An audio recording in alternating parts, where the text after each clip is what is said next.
Welcome to my sewing room. We have such an exciting show for you today. The general theme of the show is instant applique, so I'll let you kind of think about what that might be. This first project I have for you is a beautiful pillow, which is shadow applique. The machine embroidery designs have been done and the fabrics are underneath the machine embroidery designs, and later they're clipped away after you machine embroider to your heart's content. This is the most beautiful Christmas banner. What I think is really wonderful about it, the Christmas tree is done out of stretch velvet. Can you see? It's just loose and wild and woolly. And then Santa Claus and all of the other Christmas figures have been machine appliqued and machine embroidered right on top of that wonderful Christmas tree.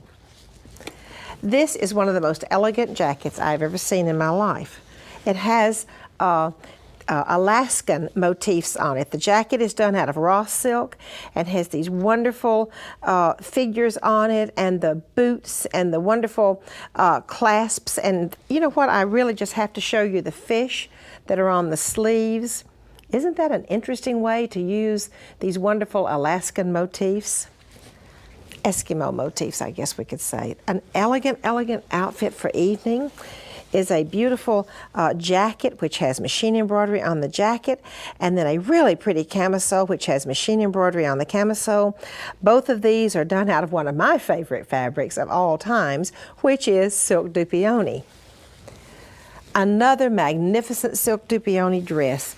Very, very, very tailored and very pretty, straight, and just wonderful machine embroidery all over the top, tone on tone. Beautiful machine embroidery all over the top. I'll tell you, I was in a store recently, a very expensive store, and I saw a dress similar to this, and I believe it was over $300. And if you have the small embroidery unit, you can make a dress like this. And again, the fabric is silk dupioni, which is so popular this year. Come on over to the technique boards with me, and I'll share with you some real magic called instant applique.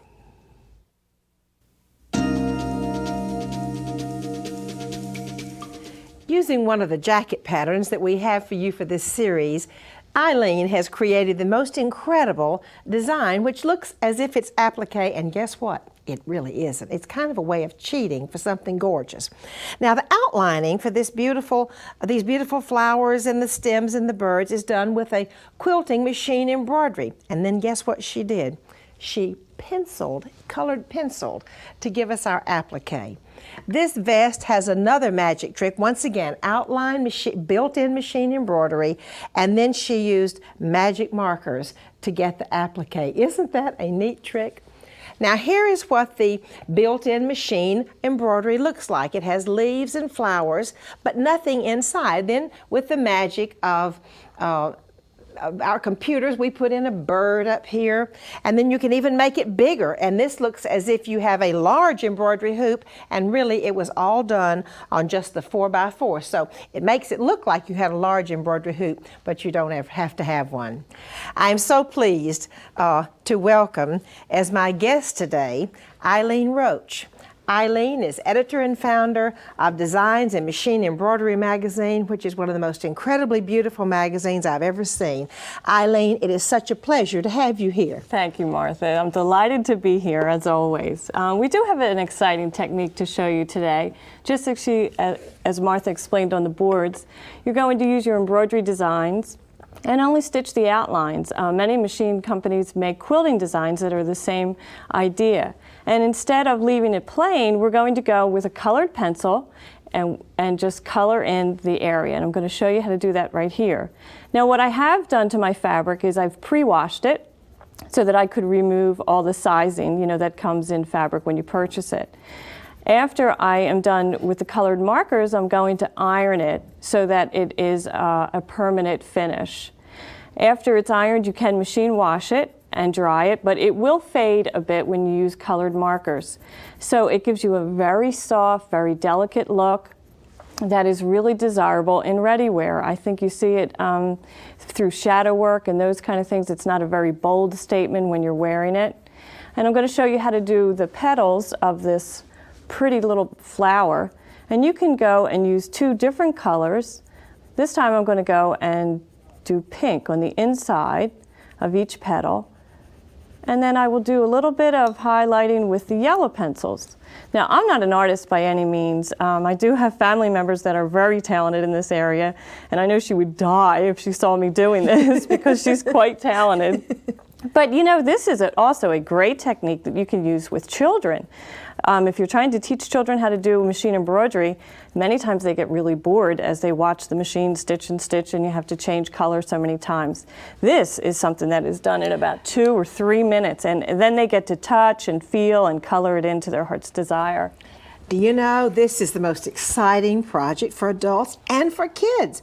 Eileen, I have found that kids love machine embroidery, and especially if they can use colored pencils. And you just put an iron on top of that. Right, and then it sets it, and it will fade a little bit. Well, that's pretty, though. But that is pretty. And if you don't want it to fade, you can use the magic fabric markers that are available in all the craft and fabric stores. Now, these are just regular colored pencils? They are.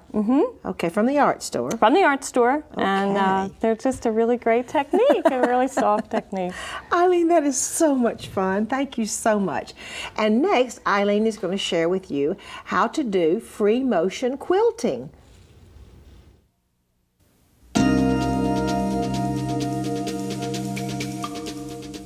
I wanted to have a chance to show you up close a little bit better look at this wonderful vest.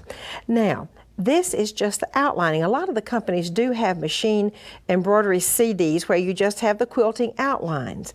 And as you can see, this is just an outlined tulip and leaves, and then here's a little flower, and over here's a butterfly. And Eileen has literally taken magic markers, permanent magic markers, and colored these in. Isn't that the most wonderful way? Also, Eileen's going to show you how to do this free motion machine stippling, which makes a wonderful vest. Eileen, also show us again a little bit that beautiful jacket made from our pattern. Right, this jacket pattern was really beautiful, and I decided to just embellish it with simple thread, just by quilting designs. So after I completed my quilting outline designs and colored it in with the pencil, I then decided to use a contrasting thread so it would be quite visible and go all around the entire jacket, which I really love to do. And I kind of think that it feels like driving a car, and I'll show you why. I use these gloves that are called quilter's gloves. And the unique thing about them is they are cotton mesh, so even on a hot day, well, they're a little hot, but they do breathe. They have this rubberized grid on the bottom, on the palms of your hand, that really help you hold the fabric. Therefore, you don't have to hoop your fabric when you're doing the free motion quilting. Now, of course, when you did this embroidery, you were hooped, and you hooped your base fabric with your batting, and maybe you also hooped the backing, but it's not necessary if you want to line the jacket.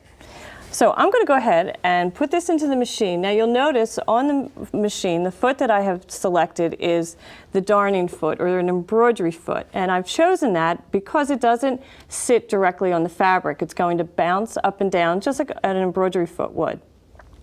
I have dropped my feed dogs, and I set my machine setting for about 75% of the available speed. And I do that so that I can go ahead and put the pedal, to the metal, as they say, and not go too fast. The whole key is to hold the fabric taut, take a couple stitches in place to secure it, and then, maybe clip this away. Now this is difficult, a challenge to do with gloves on, right? But there we go.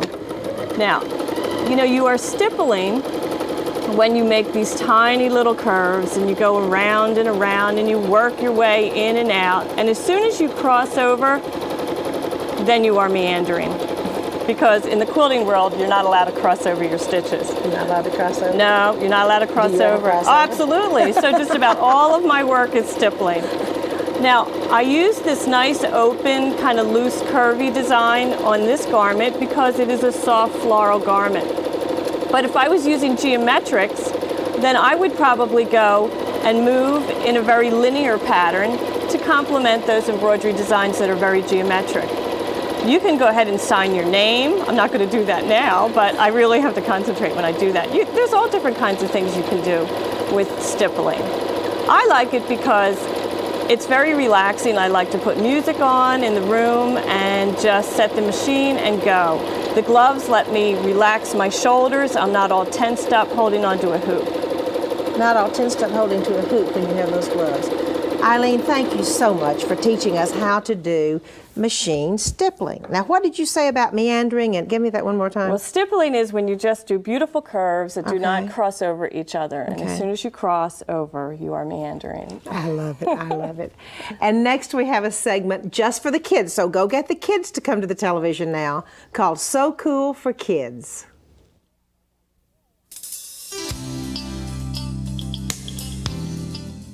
Today, I have as my very special guest my daughter, Joanna. Joanna, welcome to the show. Thank you. I'm so excited to be here. Today, kids, we are going to make a darling purse just for your baby doll that you can make all by yourself. First, you cut the purse pattern out, and it'll look like this. Next, you will sew a 1/4 inch seam allowance at the bottom and a 1/4 inch seam allowance at the top.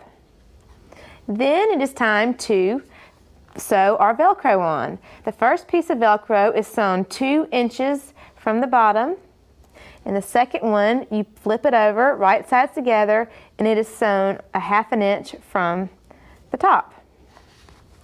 After your Velcro is sewn on, it is time to put your purse together.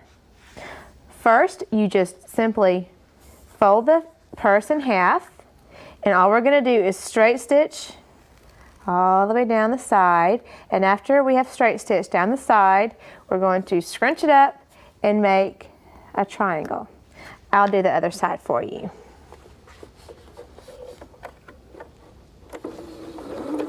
Just a simple straight stitch on the side. Okay.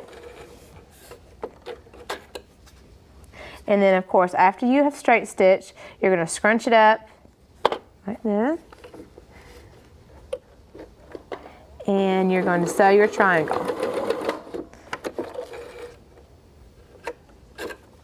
Okay, and then you're going to cut all your extra thread away. Then, after that, all you do is you're going to open your seam allowance, like I have, cut a piece of felt out, and sew it on one side, and then you're going to bring it over here, open your seam allowance up and sew it on the other side. And then after you have your shoulder strap on, I'll show you over here, you're going to turn it right side out like this and close it up, and then this is what your finished purse will look like. That's a fun, easy I know, purse. it's simple and it's fun. I think this one was made out of an ultra suede, and the other one was made out of felt. felt, And that way right. you don't have to finish your edges. Joanna, thank you so Thank much for you. being here. What a fun purse for an 18-inch doll. Or you can make it for other size dolls too. And next, kids don't go away, because we have some kids hand embroidery for you.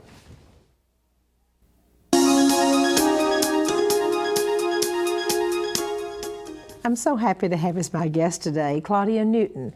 Claudia is editorial director of the Fancy Work part of So Beautiful magazine. She has also studied embroidery at the Japanese School of Embroidery and at the Royal School of Needlework in London. Claudia, what do you have for our kids today? We're going to do blanket stitch applique today, and I've put my sample on a refrigerator magnet. You can do this on lots of different projects, but what I've used is just craft felt, put the heart on the square, then I've blanket stitched the edges together with a little piece of polyester batting between. So let me show you first. This is what your project looks like if you choose to make one like mine. And the first thing you need to know is that to put your design on here, you can't see through the felt to trace it. So what I've done is to use a sticky back stabilizer. I've traced the design onto the stabilizer side of it. Then I'm going to peel off the paper backing, and that leaves me a sticky surface that I can stick directly onto my felt. You can see here I've stuck it onto my felt with the sticky side down. Then I can cut out my heart shape that I need, peel off the remainder of the sticky back paper. Then I'm going to put that onto my base fabric, and here I've got fabric rather than felt, just so you can see how to make this stitch. You'll need to either pin this piece on or stick it down with something, a temporary spray adhesive or a glue stick, which is what I've used on this one. Once you get it on there, I want to show you how to make blanket stitch over a fabric edge, which is the way we do our applique. What you'll want to do is with a threaded needle, come up at the bottom edge of the piece that you're applying and make a loop of thread. I make mine go down to my right. Then you'll take a stitch onto the fabric that you're applying and come out again real close to the piece that you just pulled through.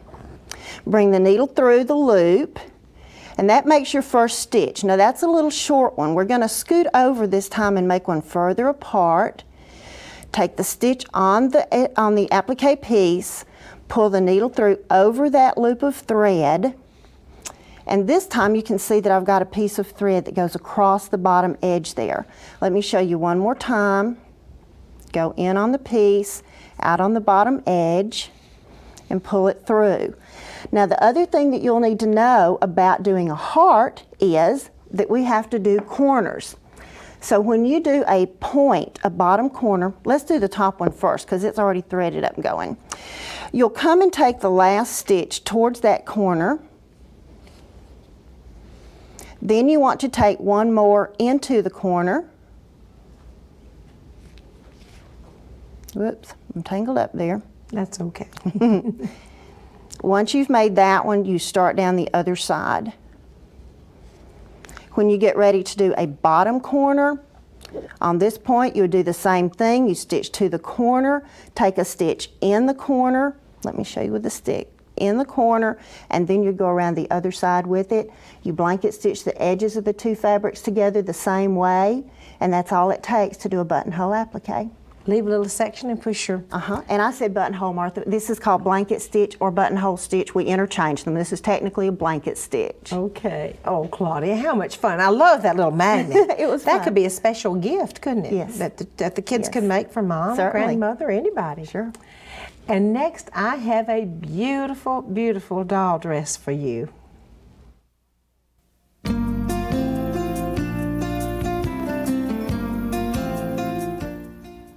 I think this may be one of the most beautiful doll dresses I have ever seen. Let's just let you see what you think. This, and by the way, today we're going to make lace with our sewing machine. This little beautiful netting collar has tiny, tiny little machine embroidery, and you see this is all done on English netting, and we're going to come around with a machine scallop. How pretty that is. Actually, that's a little machine decorative stitch that's shaped in a scallop.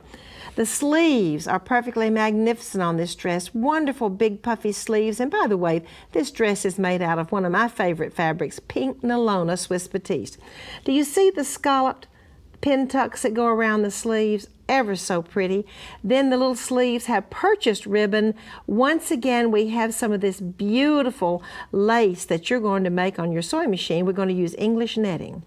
The skirt is really wonderful too. It has entredeaux, French lace, some more of the purchased ribbon, French lace, entredeaux, and then a beautiful fancy band, once again with the scalloped pin tucks that go all the way around, double needle pin tucks, entredeaux, and the technique again for today is this beautiful, wonderful lace that you make on your sewing machine by using English netting, built-in machine embroidery designs, and then a scallop design.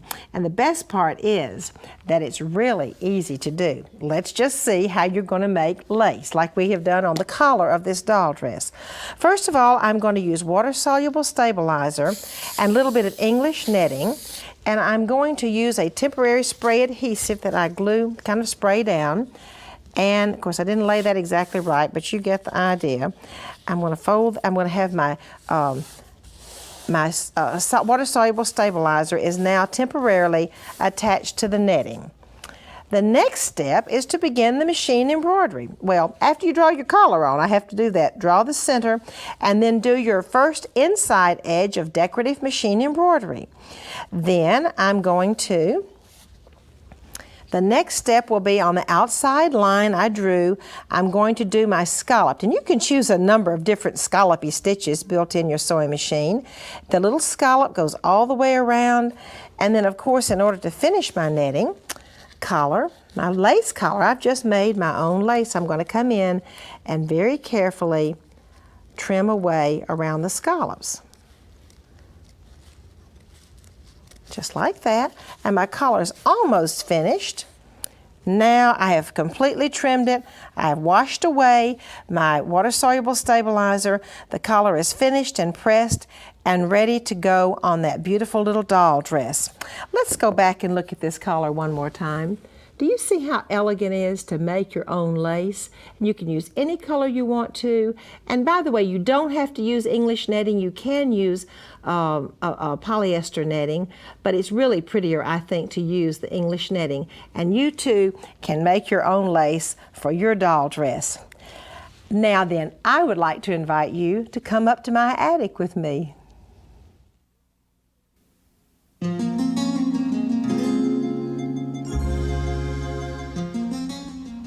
This wonderful blouse is probably, about 1900, maybe even up to 1910. It has so many nice details. The collar has gathered French lace at the top, 2 beautiful folded tucks, and another piece of French lace insertion. Then the laces on the front are shaped in a really pretty curve. But before I go down the front, let's look over here on the shoulders. The lace insertion goes all the way down the blouse, and then 1, 2, 3, 4 beautiful tucks.